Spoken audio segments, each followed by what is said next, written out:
Welcome to Nirvana, the band, the show, the podcast. A podcast about Nirvana, the band. Our plan? Get Matt Johnson and Jay McCarroll to come on the show. I'm Steve, and this is my co-host. I'm Michelle. And I'm Kit. Guys, we're here. We made it out of that guy's sex basement. We made it back from the gay meds. If you could put the car driving sound in this one, too, that would be great. Thank you. Cool. And we're here. We're at the Viceland series. How we feeling? Better, gayer, metsier.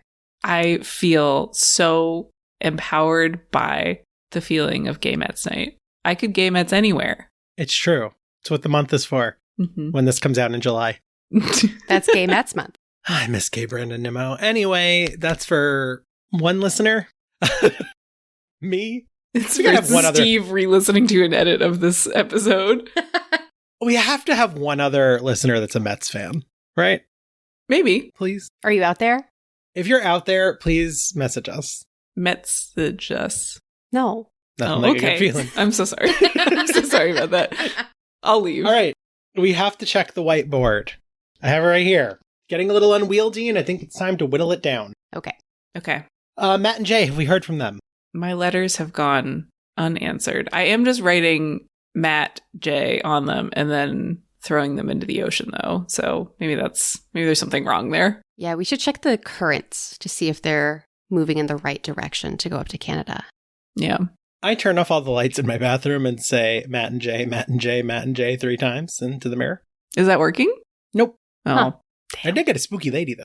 Oh. Mm. Was she hot? Yeah, we went for a nice dinner. Oh. That's so nice. Yeah. Have her on the pod. Hello! It's time to take Clover the Cloverfield monster off the list because we've had them on the pod. Mm-hmm. Thanks, old friend. Kit's dream guest, the fan page moderator. Yes, they were here and it was magical. Shout out Carson. We love you, Carson. We do love Carson. Going off the board, you lovable scamp. And that also counted for literally any Canadian as well. So that's both of my dream guests done. Yeah. Right off there. We fed 2 birds with 1 scone. Yes. Jay's dad? The letters that I throw in after Matt and Jay are to Jay's dad, and I think they're also probably lost in the currents. And I think they might be bordering on sexual harassment at this point, so I think it's probably might have good to that they're not making them to him. Yeah. It's weird that you just write awooga on each one and hope for the best. Well, he'll know. Lydia Tarr, we have heard from. Mm-hmm. Yeah.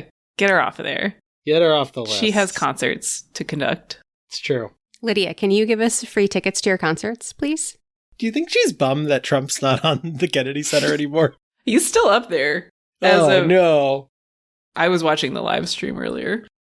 Okay. It hasn't come. They're really throwing a lot of legal spaghetti at the wall. We don't have to do this. Have we heard from Connor Ratliff? I don't think so. Werner Herzog? No.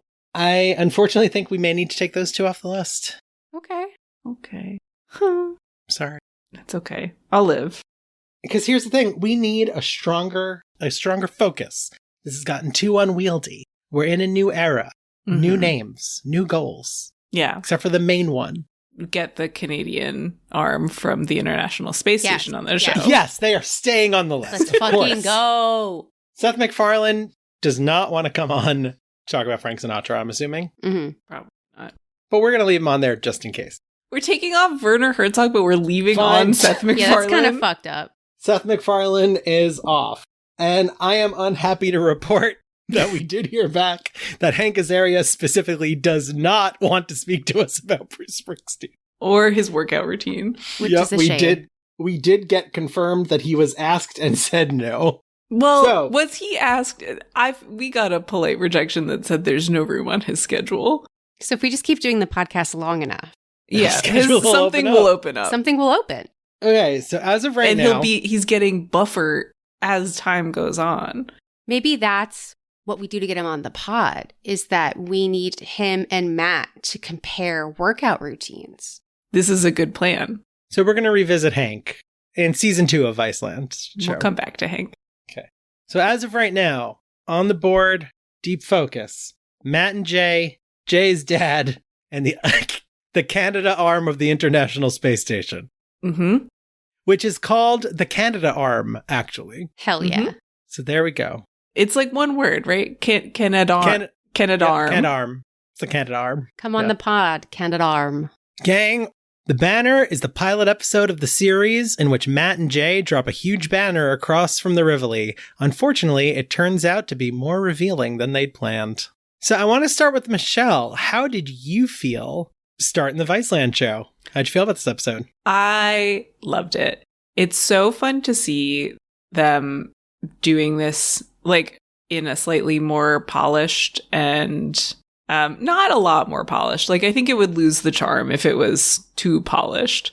Like, it still feels like them, but it feels like them with like almost 10 years more like experience and thought and having done other work in that time. And I love that it is like the same opener as the web series, but a little different. I really enjoyed this episode. I cackled a lot. I don't know how, but the twist in it had never been revealed to me, so I was like genuinely shocked and surprised, and I think laughed so hard that I probably annoyed my next door neighbors. It was really, really good. How about you, Kit? How'd you feel revisiting this one? I love this episode. I feel very strongly that the first few episodes of the Vice television show are so incredibly strong, and The Banner is absolutely one that I will show people to try to get them into the show. I think it's really fun. I love all the little callbacks that they do to the web series. I think it's so fun when they're calling the Rivoli and they're saying that they've left this package, and then the flashback is to the episode of the web series where they're like giving the physical package to them, indicating that they did give them band evidence just 10 years ago. It's really fun. I don't know. I love this episode. God, it's so fucking good. And just a mini report. I watched this on my movie Blu-ray because the 4K remaster is on the Blu-ray for the movie of this episode, only this episode. And my mother-in-law is visiting, who, whenever I put something on, she's just like, yeah, what's Steve watching? Let me watch it. And she was dangerous. A hootin' and a hollerin'. Yes, it's dangerous. She came in once to me watching One Night in Soho and raging on the couch. Oh my God. My apologies to you and your mother-in-law. Edgar Wright belongs in prison for that movie. My God. Fucking hate that. It's a worse crime than the cast of Baby Driver. But Edgar Wright aside, what I thought was really interesting is because, like, she doesn't really share my humor a lot of the time, but she was cackling the whole time. It's really, really good. Like, I inadvertently introduced someone to this thing. You know, I hadn't meant it. I was just putting it on for myself to watch today. And I was just delighted to see the joy that this brought someone who had no idea what they were watching. But, you know, Michelle, you mentioned the opening before, and Kit, you as well. Like, my first note I had was that this is so much more self-reflective than I realized before. Because, you know, we've spent, you know, a couple of months now talking about this show in depth. And normally, you know, I'd burn through the web series in like a couple days and then jump on Viceland and go from there and have fun. But, you know, sitting and reflecting, this version of Matt is so less confident and less aggro than the one we meet on the first episode of the web series. Because he's like, oh, we're going to have a great show for you. Oh, we can't say that. They're going to be disappointed. Yeah. Mm-hmm. And it's him. So he's so far from the bravado of the first one where he's like, fuck you. We're the best. We're Nirvana the band. And it just shows the passing of time. And also their rapport is so much quicker. Like they bounce off each other a lot faster. And you can jump into this as a new viewer, right? But at the same time, if you've really sat with the web series, it is kind of a, hey, this opening scene is a, hey, let's check in on like where Matt and Jay are now after these years. And I just found that really, really interesting and self-reflective. Yeah, the one thing I really love about this is that it feels like, obviously we have the luxury of having seen the movie like 10 years after the Vice show has come out. And I love that the beginning of the web series of the Vice show and of the movie is still them doing the act, but like doing it in a way where it's like, we're introducing you to what this thing is. We are Nirvana the band, like in that very specific way. And I think there's a lot of play that happens in the Viceland series in relation to the web series that I think is intentional, that is very fascinating watching them recontextualize and bring back some of those concepts into the Vice show in a completely different way. And I'm excited for us to go through them together as they come up. Mm-hmm. Yeah, definitely. Some table setting. I there's not a lot of info behind the scenes stuff out there just because Viceland died horribly. Mm-hmm. But a Rest couple in of things. peace. I was reading a few interviews that I could find from the time. And a couple of interesting things I read was the people at Viceland were really into Matt Johnson's work, on the Dirties, and they wanted to recruit him to do something. And he was the one that pitched, apparently, bringing back Nirvana the Band, the show. I thought that was really interesting. It is interesting. And there was a thing that they revealed in an interview for this that really allowed me to view this a lot differently, was that they said when they started the web series, they were making it a nondescript city. Mm-hmm.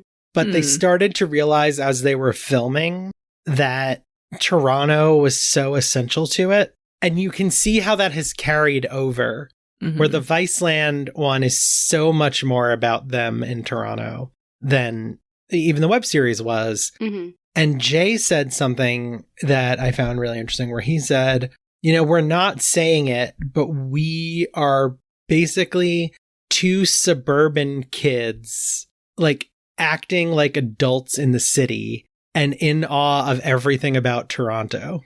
Going on the subway, exciting. Getting on a bus, oh my God. And just talking about how that is the viewpoint to look at them, is just two suburban little boys living as adults in Toronto and trying to be cool. And that really unlocked a lot of stuff for me. That's so funny. Yeah. I'm surprised to hear that they were trying to make it nondescript, because even in the web series, it feels like Toronto is a character in the show. And I'm learning the names of streets and parks and neighborhoods in Toronto through the course of that I had no idea about before. And I love that it sort of became a part of it. That's so nice. And the other interesting fact was they debuted the first few episodes at TIFF. Oh, interesting. So Matt had shown the Dirties, I believe at Sundance, and people gave him flack for not premiering his Canadian movie in Canada. And he said something along the lines of he didn't want it to look like a charity case, that they were just boosting him because he was Canadian. Mm-hmm. And people got mad at him. Hold on. People got mad at Matt Johnson for saying something. And he was saying that he was really excited to be at TIFF and debut this wholly Canadian show there. So, shall we get into the banner? Let's get into it. We talked a little bit about the opening. Just them calling the Rivoli straight out, and Matt spending so much time talking about how he's gonna try and impress it if a girl picks up the phone, and then immediately deflating when it's a guy, made me cackle. Mm-hmm. Hi? After spending a good 2 minutes. But how he's gonna be so impressed. But the girl picking up the phone is, the boys called. That's a great line. The phone call was one of the questions that I had, which I couldn't quite tell even on a re-listen. Is Jay still doing all of the off-screen voices? I feel like the voice that's on the phone here, I would buy as Jay, but I was also buy as not Jay, and I just can't tell. I'm not sure. I assumed it was not Jay, but maybe it is. Yeah, I assumed it wasn't as well. From what I was reading, is this show, the TV show, was way more renegade, I'll go with, than the web series was. Interesting. Because including one of the interviews I read was they showed up basically to film at Now Magazine and were basically harassing the person at the front desk. And then when they called up saying that there's these two weirdos trying to get in, they were like, are they calling themselves Nirvana the Band? And they said, yeah, we would have let them in, but they were just too focused on keeping it authentic that they just stormed the office.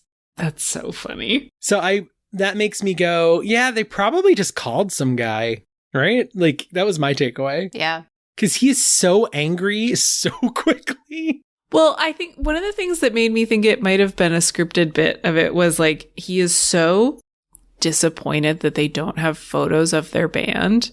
And that just seems like such a funny, specific thing that like no normal human's reaction would be like, well, do you have a photo of your band? Do you have any evidence? That felt to me like it had to be a setup, whether it's Jay's voice or someone else, like to get them on the pipeline to Sears. One of the only behind the scenes thing I saw, and what we'll talk about this guy in a minute, was that they had to like basically coax this man into saying Sears. That tells him to go to Sears, because they go to the library and Matt is looking at photos of rock musicians smoking. Mm-hmm. And there's just like a random poor dude, and they're like, yeah, they're all smoking, right? And he's like, yeah, and he clearly does not want to be involved. Mm-hmm. Mark, and shout out to Mark. Shout out, Mark. Yeah, real one. And I heard one clip on an interview once where Matt was like, we tried so hard to get this guy to suggest something, and we eventually just had to get him to say Sears for us. That's really funny, because one of the moments that I wrote down is like how much I loved it was them just going back and forth and saying Sears, Mm-hmm. and then winding up at a Sears. I think I would have guessed that all of the Searses in the world were closed by 2017, but maybe my timeline and memory is off, or maybe they stayed open longer in Canada. I think the bit where they're looking at the books is really funny to me, to watch Matt get really attached to the idea of the thing you do in a photo of a band is smoke a cigarette and you look cool. Mm-hmm. And then Jay being like, the thing you do in a photo of a band is wear cool, tight leather pants. And then they just get so fixated on their diverting directions of like what's important in a band photo. It's just really, it's excellent. Yeah. And then watching Matt try to smoke 3 in his mouth during that photo. Mm-hmm. Incredible. Mm-hmm. I was really fascinated by Jay's characterization, especially in the library scene, because in the web series, there were parts where he was like trying to be too cool for school. You know what I mean? Mm-hmm. And he was a little more frustrated. And in this one, he's so wide-eyed and enthusiastic in a way that web series Jay wasn't. Yeah. He's like, Matt, check it out. They got all these VHS tapes. Joy in his heart. And I thought that it was interesting to see these characters change, and that Jay seems to have found more wonder and Matt seems to have lost bravado. Mm. Yeah, I think I could see that. I mean, I think another thing that's interesting is that it does feel like the edges have been sanded off a little bit compared to the web series. And so part of that is just like wondering on like a meta level of like, was that intentional because like comedy had changed over the past 10 years to be more like this, / like were these actual real character choices? Like I do think the Jay being almost a completely different character was a character choice versus Matt maybe being a little less confident might just be something that happened through the passage of time. No, you're definitely right. And even logistically, they can't be as like big because they had bigger cameras. Mm-hmm. You know what I mean? They had a larger crew. Yeah. And that's harder to make look just like a couple of buddies. Yeah, and I think I have to imagine that some amount of it is like that there's just sort of more thought and planning going into it than there was for the web series. And like it seems by everything that I've seen so far that like there's still a ton of like we'll just film hours and hours and hours and piece something together after it. But there's also like locations and permissions and getting large banners printed that requires a little bit more planning than I think a lot of the web series did. And I'd be so interested when we talk to them to hear about how sort of their philosophy changed as the scope got bigger and there had to be more like logistics involved with putting the show together. There is one shot that I kept thinking about, and I don't even know if you two noticed this because it's 1 second, where they use this shot of this woman looking directly down the camera lens and waving. Oh, I don't think I noticed Sears? that. No, like on the street. Like they're walking in Toronto, right? And they're showing like a bunch of people. And then the camera's on this one woman and she just goes like right I didn't see that. At the camera. I thought it was really interesting to keep that shot in because it is, I think, the first time we have seen a random person basically address that they're being filmed for a TV show. Mm-hmm. Mm. And for me, I know it's like a minuscule thing, but for me, that shifts things a little bit. it's not, it feels more like these guys are making a show. Yeah. Like making a show versus making like a web series where they're just trying to like have their buddies film them. I don't know if that makes sense. Like it just, there's like a shift to that, like this acknowledgement of we're performing basically. No, I think that's interesting because I think there's a lot in the web series that is like, whether people around them were aware or not, it is presented in a way that makes it seem like the cameras are always like either invisible or like someone's hiding behind a tree or a car. Like it feels very voyeuristic in a way that at least this first episode of the Viceland show feels a lot less. Like it feels like the camera people are more obvious and more part of it. And like even the shots of like people sitting outside at the Rivoli and reacting, it feels like there's some amount of that they're doing that because like they could maybe tell that they're being filmed. But I don't know.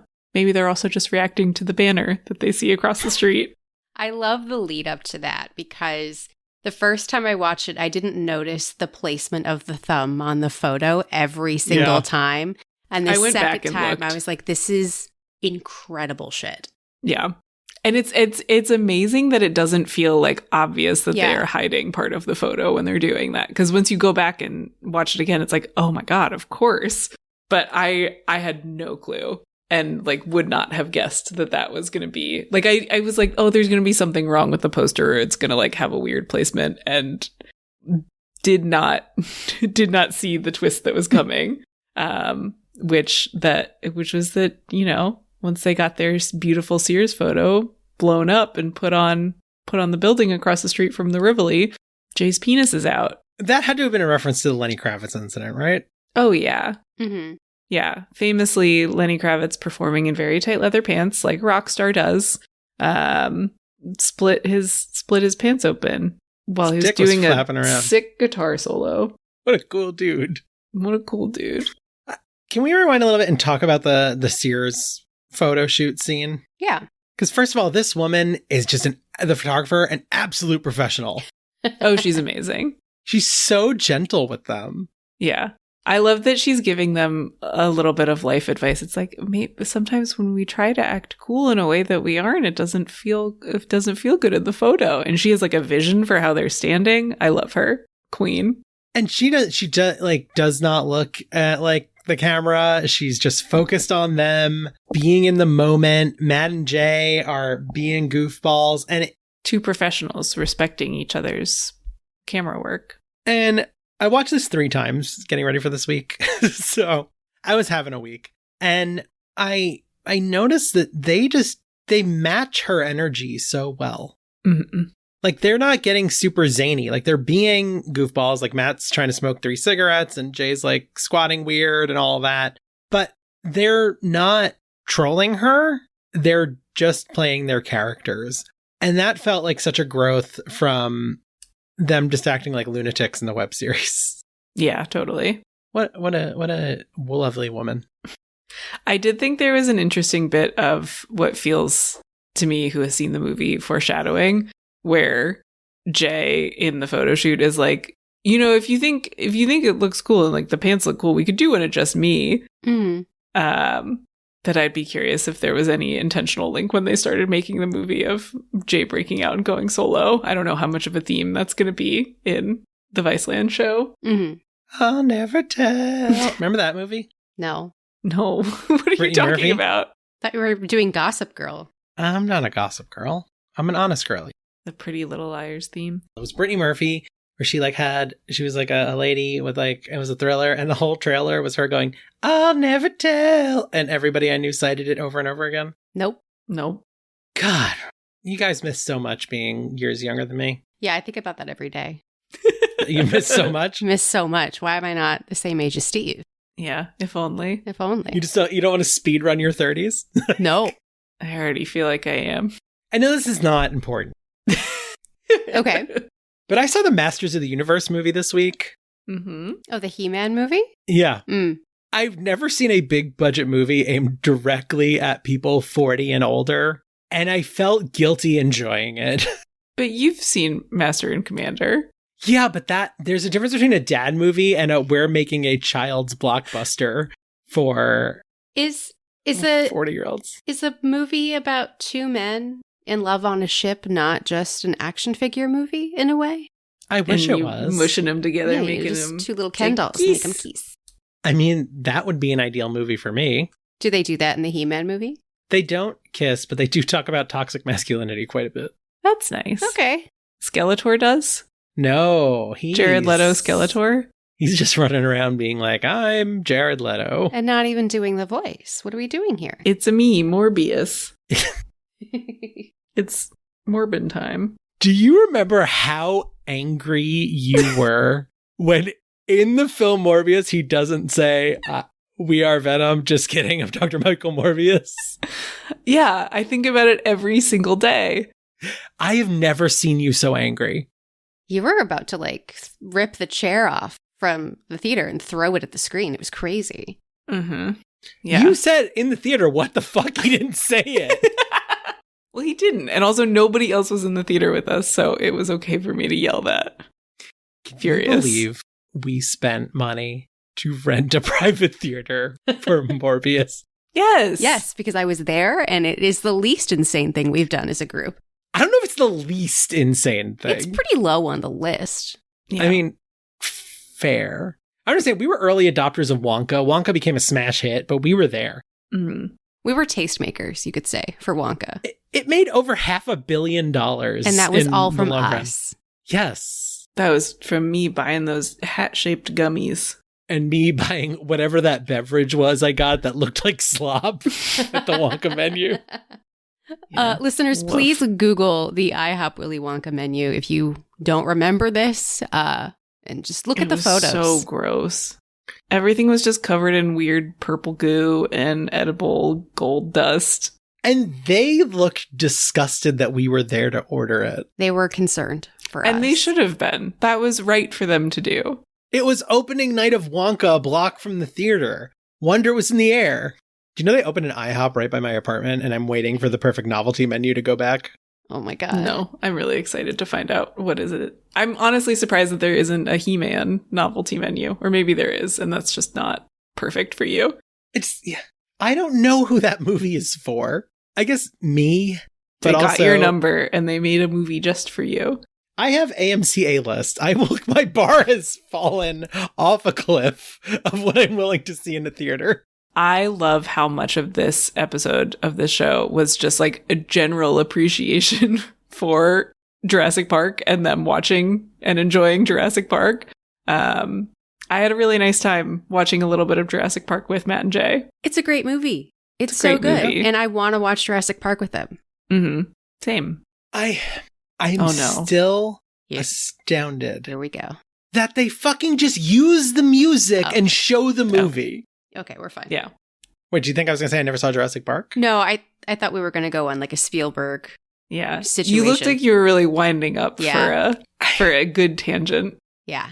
Well, I did see Disclosure Day last night. Would you like me to go off on that for 45 minutes? Actually, yeah. I No. sent a very important message to you and you never responded about Disclosure What did Day. you send to me about Disclosure Day? I missed it. I sent you a voice memo asking you if I should see it in IMAX or not. Oh, I didn't play the voice memo because I have been running around like a maniac that's all totally afternoon. fine. You should see it in IMAX because the sound is unbelievable. Okay, because we were thinking about seeing it at the theater near us, but then it's just like, or we could see it in IMAX. But No. IMAX. We saw it in a Limax screen. You know, the ones that have the IMAX sound system and project on IMAX, but they're not a full IMAX size screen. No, I didn't know that was a thing. It's a thing. Oh. Blew the fucking doors off the place, man. Mm-hmm. I love Steven Spielberg so much. You know this. Unpopular opinion. You know, I've been shit on by my film friends for my love of Steven Spielberg many times. Oh, I don't understand that. He did Jaws. Mm-hmm. Yeah, I know. Like, how can you shit on the guy who did Jaws? Because he ruined New Hollywood, but that was actually Heaven's Gate. The The movie, not the cult. I was going to Oh. say, what? The movie that bankrupted United Artists. Mm. Let's take that all out. But Why? do the people need to hear a Disclosure Day talk? Every That's time, mostly should you see it in IMAX? every time you say take that out, the only thing I take out is you saying let's take that out, and I leave it in. I don't know if you've noticed that in the edits, but I rarely ever I feel like take it out. sometimes you do leave in the cut that out Sometimes part. you leave Yeah, in me because taking- just to let you know. But yeah, Disclosure Day, IMAX, fucking rips. I've never been an Emily Blunt fan. She's unbelievable. Mm-hmm. Ooh, I am an Emily Blunt fan. I like Good that stuff. lady. Just, I cried. I mean, that doesn't take much. There's an alien in it. What else do you need? Love an alien. Made me want to watch E.T. again. Oh. I didn't think it would be that kind of alien movie. It's not. It's also not what you think it is, and that's what makes it delightful. Interesting. I One love lady in my didn't theater was really actively mad. disclose the real presence of aliens visiting Earth. I mean, you don't want me to spoil it. So you're saying Steven Spielberg halfway through the movie doesn't just appear on screen and say aliens are real and then start going through a PowerPoint like it's inconvenient truth? He actually shows up, he stands up in the audience of whatever theater you happen to be in, like in Megalopolis, Oh my God. which I didn't see, but I know about. And I did. Did you get a guy standing? We got a guy. Oh, huge. Hell yeah. It was labeled as Megalopolis, the ultimate experience. Was the guy Adam Driver? No, it was just a fucking AMC guy because the audio's pre-recorded. Sucks. But the only thing I will say, and this isn't a spoiler, that Spielberg utilizes some real alien conspiracy theories as part of the discussion of aliens. Whoa. Like the pyramid stuff or weirder things? Weirder. Oh, Whoa. I'm excited. One that made me hoot and holler in the theater, and I realized I was the only one that knew what it was referencing. Oh, I'm so curious if I'm going to know. You probably won't. It's real Steve Brain shit. Mm-hmm. Hmm. Well, as we know, I'm the secret freak. Yeah, but you're also not secretly a 100-year-old person. You That don't know that? we know of. It's true. I've never seen her birth certificate. Hold on, is this going to become a Michelle Truther podcast? How old are you? Where's the birth certificate? Obama! Haven't gotten to say that in a few episodes. Oh my God. Anyway, back on track. I love Back on Jurassic track. Park. I love Jurassic Park. I love that there is an actual like Matt turning Jay's head Gayest to shit I've see ever the seen. big banner. Gayest shit I've ever seen. Beautiful. It is. Yeah, You wouldn't do that if you were in love. No, you wouldn't. It's true. But also them playing the music and then showing people at the Rivoli looking and kind Yeah. of framing it like Laura Dern was so good. And just for an editing reasons, they deserve so much credit for that. Mm-hmm. Mm-hmm. So just the dicks hanging out. And Matt says one of the greatest runs of insults It's so good. I've ever seen. And that it's just happening like mostly in the background while Jay is like looking around and panicking is so funny to me.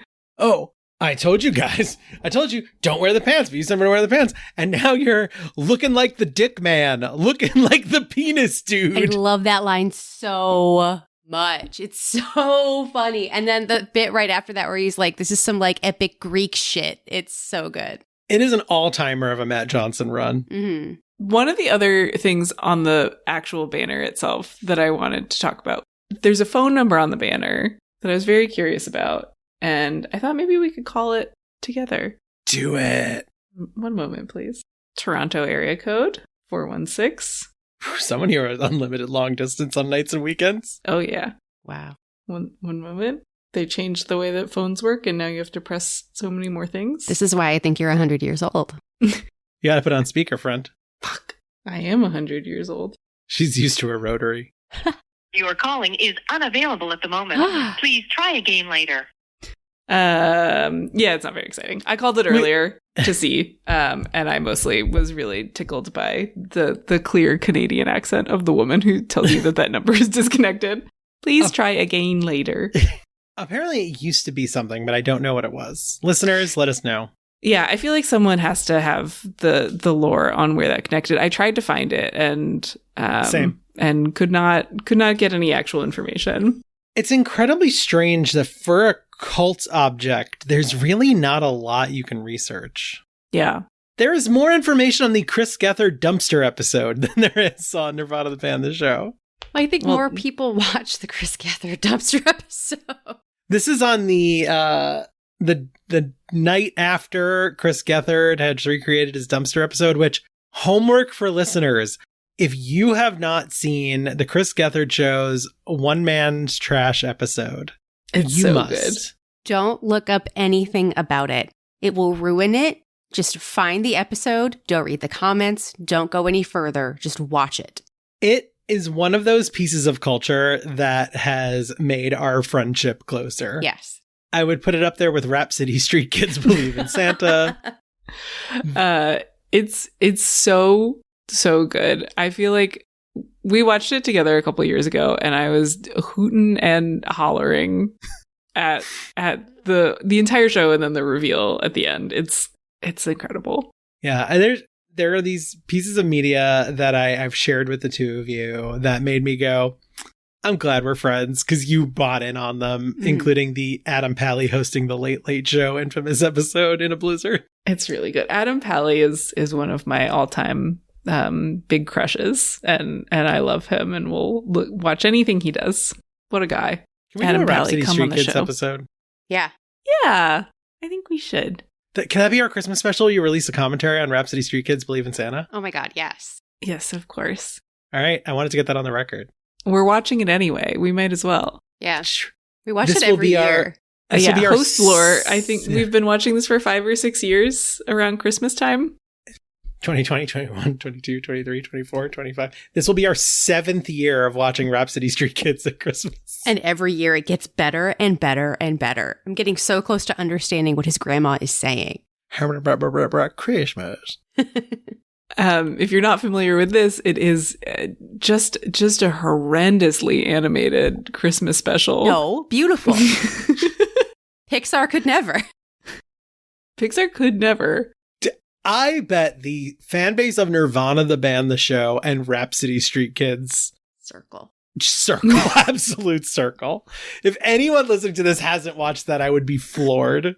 This is the thing that like, because we watch it around Christmas time, sometimes I'm at my parents' or at my in-laws, and I have had to like sneak away to watch it, and someone's like, what are you doing? I'm like, oh, I have to watch a movie with my friends. Please don't ask me any questions.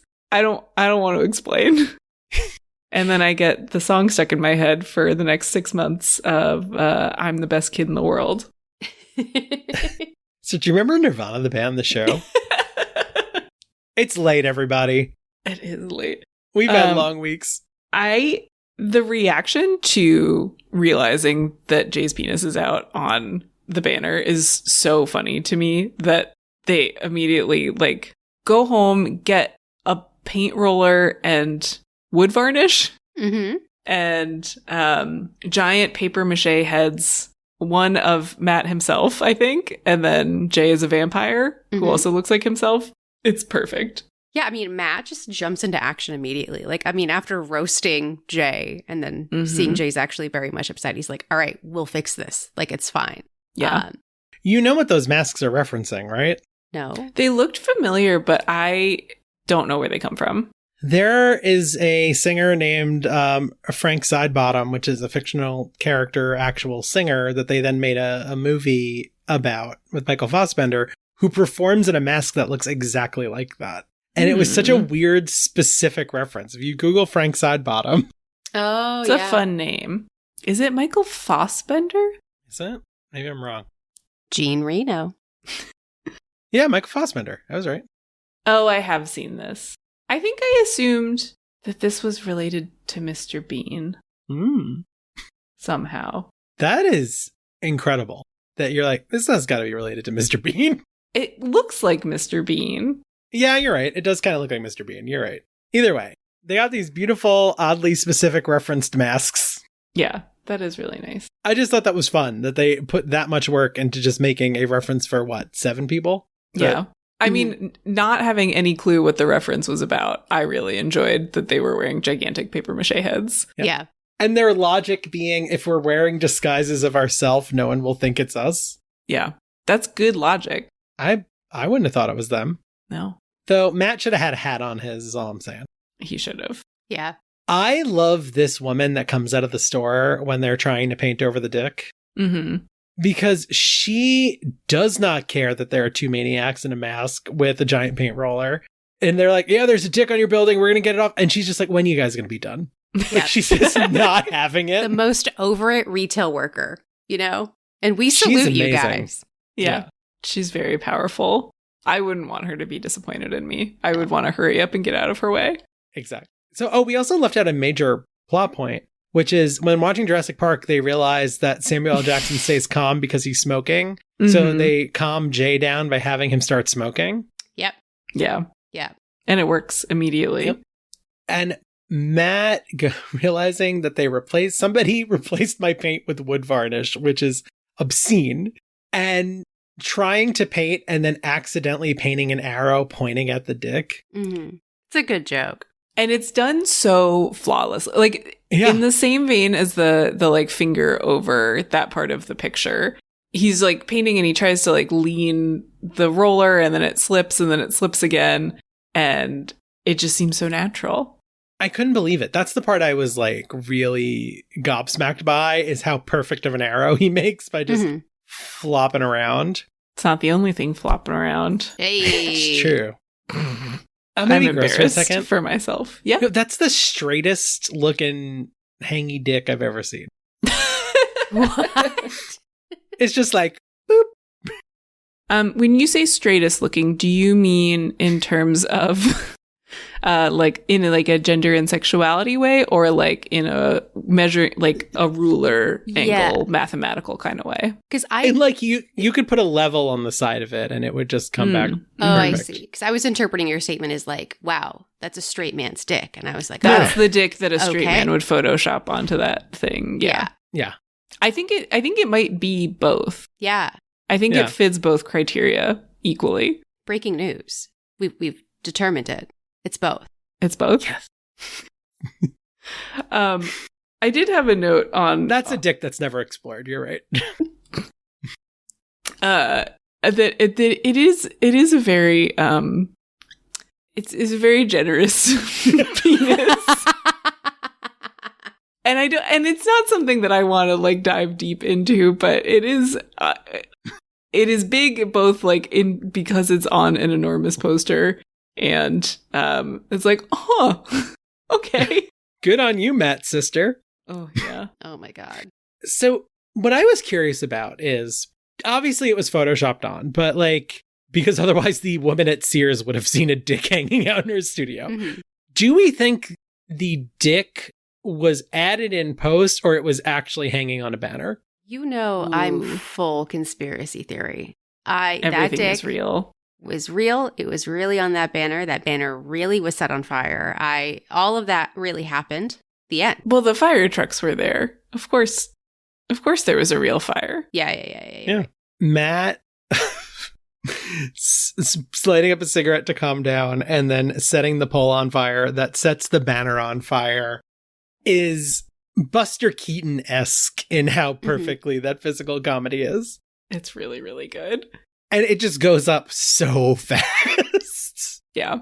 Fire so moves very, very quickly, especially when you have a giant sign covered in wood varnish. I will say that the banner lighting on fire is one of my favorite things to watch someone else watch when it comes to showing someone that episode, because I think we're having silly, goofy fun, like whatever. And then there's that moment of like watching your friend or family member see that light on fire and that moment of realization of like, oh my God. And then, is that real? And then refusing to explain any further. It's very powerful. Which is what happened today. My mother-in-law was like, what? That's so funny. Because later they cut to footage of a fire and she's like, oh my God. Yeah. Well, the fire that they caused. Yeah. That was real. It's a documentary. Yes. Nirvana the band, the documentary. Which is why we need Werner Herzog. I'll send a follow-up email. On the pod. Please. Oh, Werner. Send him an Instagram message. Yeah. We could give him an award for coming on the pod. Give him a little trophy. Yeah. He loves little trophies. You know, listeners, I just need you to know, this is not a bit.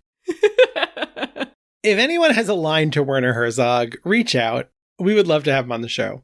I'm scared because asking has made things happen before. Name one thing. DBD? But it's just Carson. Yeah. Our friend, our buddy. Friend of the show, Carson. If you guys got a line to Werner, get him on the show. I'll talk to him about anything. Klaus Kinski. We can help him pull a boat over a mountain. Sure. Yeah. Could you imagine Matt Johnson's Fitzcarraldo remake? I bet Matt could pull a boat over a mountain. No problem. No problem. That guy's so strong. Okay, somebody, you need to get onto Blender and animate Matt Johnson doing a one-man Fitzcarraldo. Unbelievable. So yeah, Werner Herzog, and if you got a line to the Canada arm of the ISS, please get them on as well. Please. Anything else you want to talk about on the banner? Matt has a comment that I have repeated to people who have not forgotten what I was referencing before when I've choked.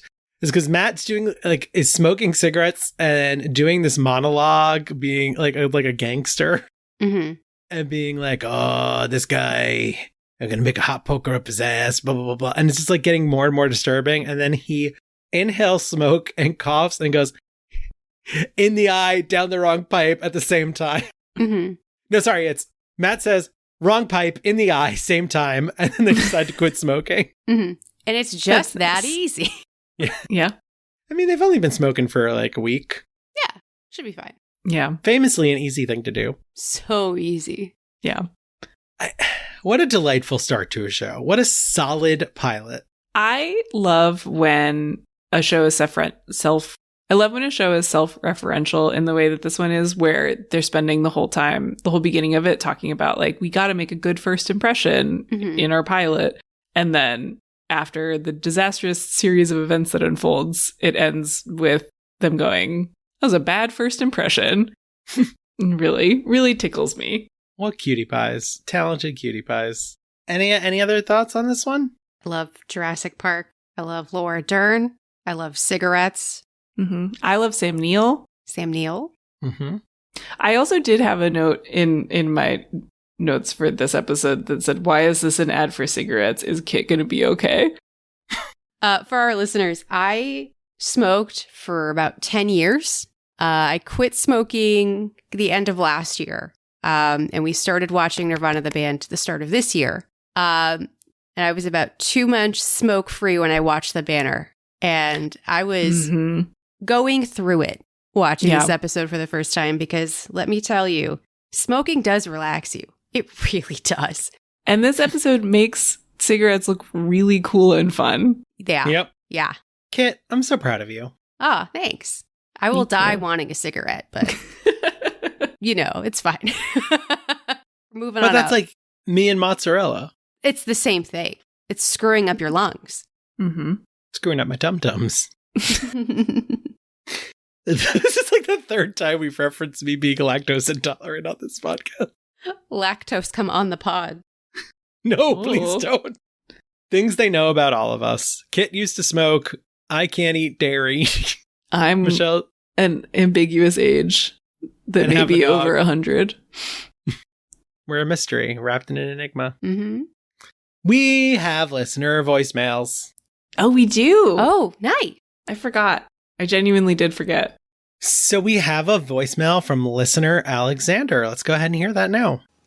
Hello, I've been listening to the podcast as I've been cooking myself dinner, and it's a very lovely experience so far, but I'm like midway through the first episode, and found myself getting a little, laughing a little when you guys started to discuss how the Rivoli is also a restaurant space. I just got back from a trip last week to Toronto, and that trip, I have started to refer to it as the Nirvana the Band, the Religious Pilgrimage, because me and a friend went, and we just, we figured, hey, we're here, so we went to as many like locations featured in the show or the movie as was reasonable and normal to do. But we did go to the Rivoli, and I will say, if you end up in Toronto, the Rivoli has very good food, and it's a really good space. But yeah, I think it's funny that the Rivoli being a restaurant is only mentioned like, what is the Buddy season 2 of the Viceland show? Because I mean, it's a good little spot to eat. So definitely a recommendation if you end up getting into Toronto. Thank you so much for calling in. That was delightful. So fun. I love that we could hear you cooking dinner in the background. I wonder what you were making. That was my thought the whole time. Yeah, what you got in that pan? Tell us. Call back in. Tell us the recipe. Because, yeah, it sounded pretty good. There's a lot of clanking. It's a good sign. Mm-hmm. And also, please tell us more about your religious pilgrimage because, I think eventually we're going to be taking one of our own and we'll need some sights and sounds. And I've got this big list of things to do and see in the Scarborough Bluffs, but nowhere else in Toronto. Yeah, I also want to know what you ate at the Rivoli. Mm-hmm. Yeah. I've never looked at the menu, and I feel like I should. Michelle, would you like to give us a rundown? Yeah, there are a lot of restaurants called the Rivoli. I had to add Toronto. Guys, they have a catering menu. Do you think that we can get them to deliver to New York? Use Goldbelly to get food from the Rivoli. The very first item on the Rivoli's menu is Wookie balls. Rivoli's classic sesame-coated deep-fried sticky rice balls with a sweet chili dipping sauce. That sounds lovely. Not the name, though. Not the name, but the food sounds nice. Spring rolls with mango plum sauce. Crispy pork and leek dumplings. Rivoli burger. Rivoli's classic pad thai is the only entree on their menu. I can't believe that's real. A lot of this sounds really good, but I'm also quite confused by it. I don't think I expected there to be a lot of Thai food on this menu. Fascinating. And a burger together. And a burger. And an Impossible Burger. And a fried chicken sandwich. I believe Alamo tried to recreate the fried chicken sandwich for their menu for the movie. Oh, that's nice. Did you get to try it? No. No. Because they wanted me to order on my fucking phone. Oh, shit. Yeah. I am delighted to announce that on their wine list, they have both a Wayne Gretzky Merlot and under white wines, there's one just labeled Wayne Gretzky. Does Wayne Gretzky own a winery? I guess so. Do you think you miss 100% of the sips you don't take? Wayne Gretzky Estates Winery near Niagara Falls. Do you think he's going to sell half of it and then make Megalopolis 2, the Wayne Gretzky edition? Maybe. Wow. I'm learning so much. Oh, he also has a rosé. Thank you so much, Wayne Gretzky. But also, maybe you have bad politics. Yeah, Wayne Gretzky has bad politics. Bummer. On the Rivoli's cocktail menu, they have a Rivoloma. Ooh. Tequila, pineapple juice, grapefruit juice, lime, simple syrup, and tonic. That sounds lovely. I would pay $17.70 Canadian cents for one of those. This is a very well put together menu. They have a very extensive bar menu, which is exciting to me. Okay. Well, we're going. I can't wait. I can't wait for us to go and get the Wookie balls and a Wayne Gretzky wine. This is a hang up of mine. Even if something's delicious, I cannot order something with a novelty name like that. That seems pretty rich coming from someone who just said that they were waiting for the right novelty menu at IHOP. That's right. Get them, Michelle. Here's the thing. I will point at it and be like, can I have the Willy Wonka pick? I'm not going to use the name. Well, you can point at the menu. I want this. The Wookie balls. I'll look like someone who just can't read. The Leah fine. Michelle of the Rivoli. I wonder if she's performed there. You guys know that conspiracy theory, right? Yeah. That Leah Michelle can't read? Yeah, okay, yeah. It's not a conspiracy theory. She cannot read. I've seen a lot of very compelling evidence that would suggest that she is illiterate and very talented. What a lovely voice. Can't read a word. Can't read. Jonathan Groff has to do her reading for her. Adorable. I wish Jonathan Groff would do reading for me. He might. Have you asked? Yeah. No, I just went, awooga. Of course. That's replaced Hummina Hummina on this podcast. How we wrap this fucker up? Hold on.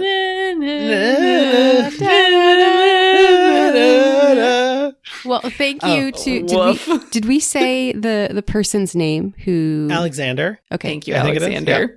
Yeah, no, Alexander, thank you. And for getting us to look up that delightful sounding menu. And please call back and let us know if you had the Wookie balls. Thank you very much. And if you had a Wayne Gretzky rosé.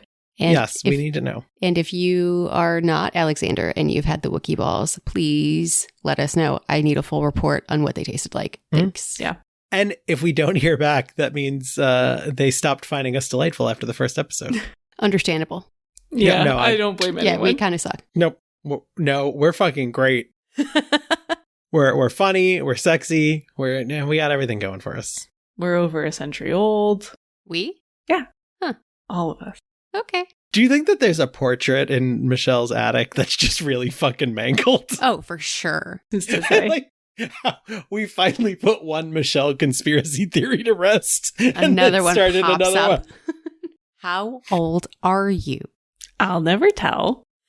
Stop the steal. Anywho, so that was the end of the banner. There were dicks, there was fire, there were VHS tapes. There was a large-scale printer. Shout out to people who work in print shops. You're doing good work. Hell yeah. Those guys seemed so professional. I really loved that. I didn't bring it up because there wasn't much to say, but I just want everyone to know that I really did enjoy the interlude in the print shop. Me too. I also was adding in my notes. Print shop, delightful. Well, friends, we will see you here next week for another episode of the Viceland series. Remember, if you have an episode that you want to talk about, now is the time. We record these in advance. Call it in. Give us your opinions. Give us your fun facts. And we will maybe play it on that episode. How do people call in, Steve? Well, if you want to call in, you can email us a voice memo at send it to nirvanathepod@gmail.com. Or if you want to leave us one that's pretty short, you can go to speakpipe.com/nirvanathepod. We want to hear from you. Or you can find us on all the social medias. It's at the end of the episode. I recorded that fucker once. I ain't saying it again. Maybe listen to the credits. That's right. I'm calling you out. But we love you. Call in. We love you XOXO. so I much. love you. And that's why I'm calling you out, because I have high standards for you, because I love you. Calling you in. Be parasocial with us. Please don't. Or do, whatever. Who knows? Be parasocial with Michelle. How old Yeah. is she? Put your guesses in. It's going to be like Email one of those us. Email us your guesses. The first one who gets it right will win a prize that is undisclosed. Mm-hmm. At some point, we need to come up with something stupid to mail somebody. Oh, yeah. I have so many envelopes. Let me put something dumb in them. Why do you have so many envelopes? I like to mail people things, and I need them. Okay. I have an envelope with your name on it literally on my table right now that I've just been too lazy to go figure out the shipping label for. That feels really ominous. You should feel scared. Okay, great. You know you're going to see her in like a week and a half, What are right? you But talking that's not the about? same. I want to put it in the mail. We already went to the Mets Pride event, remember? Why can't we see each other more than once, Kit? I've already seen you once this year. You're seeing We only me get right now. one. I see you all the time. Your lovely We faces. we can't all be physically together too often. Too powerful. It is. It does not end well. There are only so many novelty menus for us to work through. It's true. I was thinking about the bathroom at Buffalo Bill's house and how I was the only one brave enough to take a shower. Oh yeah. We had a packed house and all of you were like, I'm not going to try and figure this out. And I was at 5 a.m. I was like, I need to figure out how the shower works. I just took a shower when I got home. Mhm. I can't go more than like 20 hours without a shower or I might die. Yeah. I'm a prima donna that way. But anywho, showers aside, send us your voicemails. We want to play them. Send us your And- voicemails. I want to put a challenge out to our listeners. Oh. We have had our list of guests that we wanted. Who do you think we should have on? And don't say yourself. That's a easy out. Who do you think? Would be Unless a you're great Werner fit Herzog, for us? and then you are allowed to say yourself. Yes. And if you're listening, that's crazy. Hello, Why I love haven't you called us? Why haven't you emailed us? We Please only say respond to my email emails. like 50 times every episode. So I want to hear who you think we should try and get on the show and be really overzealous about it. Yeah. No suggestion too big or too small. We will send a message to literally anyone. It's true. We're idiots. So, as always, nothing like a good feeling. Nothing like a good feeling. Nothing like a good feeling. Bye. Bye. Bye.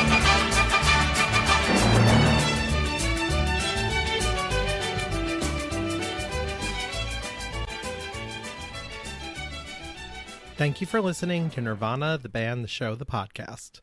We'd love to hear from you. You can email us or send a voice memo to nirvanathepod@gmail.com. And we're also on Bluesky and Instagram at nirvanathepod. Our website is nirvanathepod.com. Our show is edited by Kit with additional help by John. Special thanks to Ann Meadows for our logo. Oh, and Matt and Jay, if you're listening, we'd love to have you on the show.